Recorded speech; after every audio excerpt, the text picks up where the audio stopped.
So something really big happened in Europe today. Today, Europe found some common sense. The European Parliament actually just voted on a measure for mass deportation, and it passed. It passed with 386 yeas and 206 nays. And it is adopted. He doesn't look too happy. So the okay.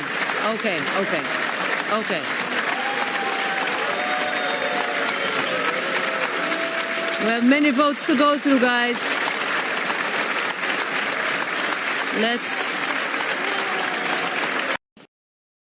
It's good for them. I'm super happy that Europe is finally waking up to this immigration crisis that the whole world has been experiencing over the last few years. So I might have been a little bit too harsh to Ireland in my last video because they are actually stepping up too. So speaking of my Irish friends, it looks like Irish youth block a bus full of migrants from entering their town.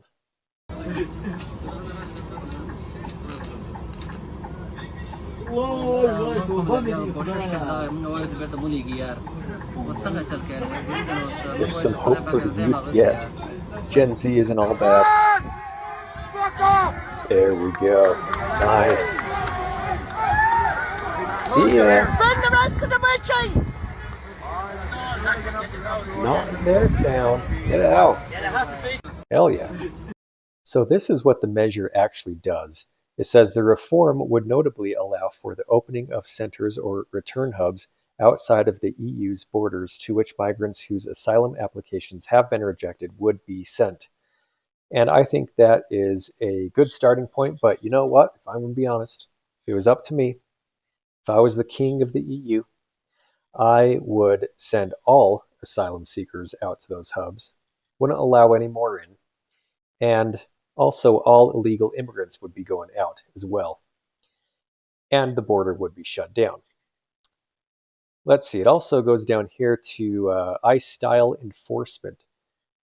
A group of 70 rights groups warned in February that the reform would allow for ICE-style immigration enforcement, a reference to the heavy-handed practice used by the Immigration and Customs Enforcement in the United States under Donald Trump. So what I get from that paragraph is that they're not going to go far enough because I think the ICE-style immigration enforcement has been kind of soft. So, yeah, I have to agree with them on that. That is a bad thing. They should go harder than the ICE. So this happened in Belgium today after the resolution was passed.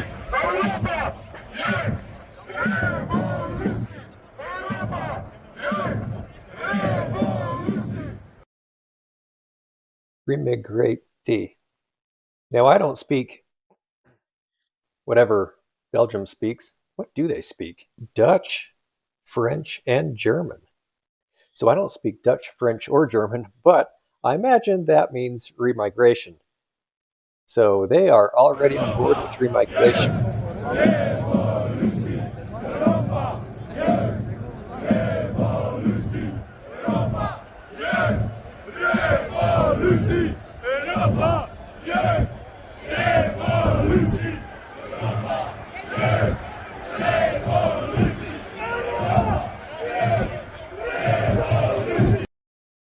You know, and this is what happens when you push a population too much.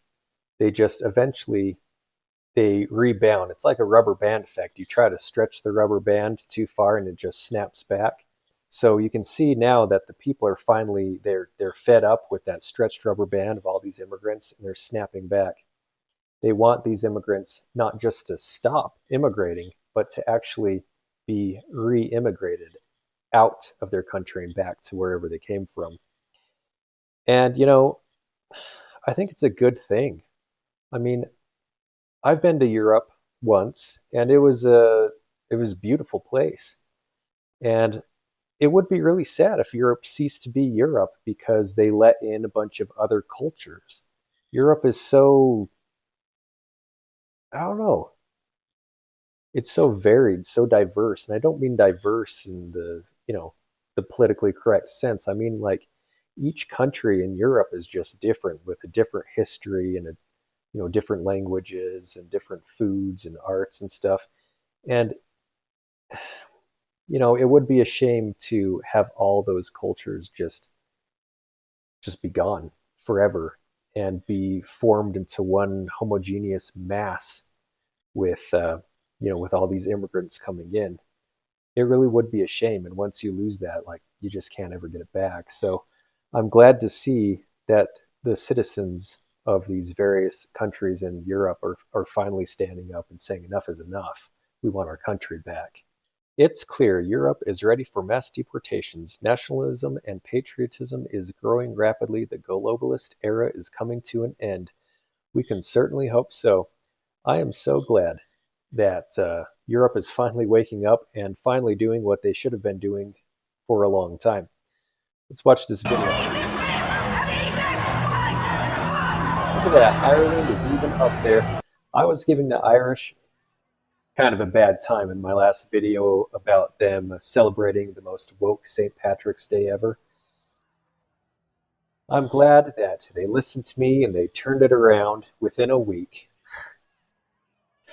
Of course, that's a joke, and nobody's watching me anyway. So, but I like to pretend like I have more of an impact than I actually do. In Europe, bar owners don't want fake asylum seekers harassing tourists and customers.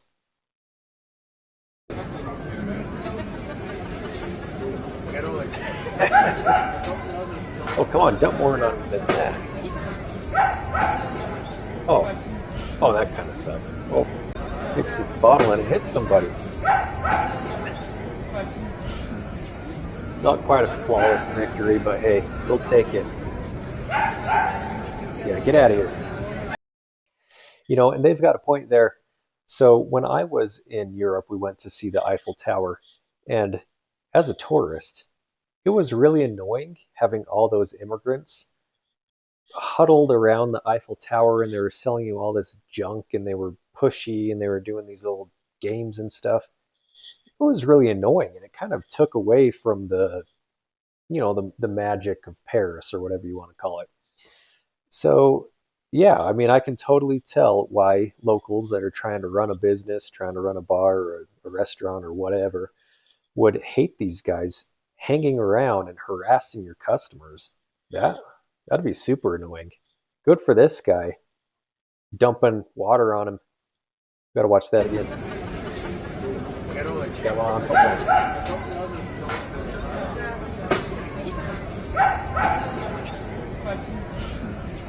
Good for him. Love to see it. So just one more video for you guys. Huge win in Denmark. The right-wing anti-Islamic migration People's Party. That's a mouthful for a party name. You gotta workshop that a little bit, bring it down a little bit. That's a mouthful. Just more than tripled its vote share and seats in tonight's election. Voters are fed up with open border madness. Europe is waking up. We can only hope so.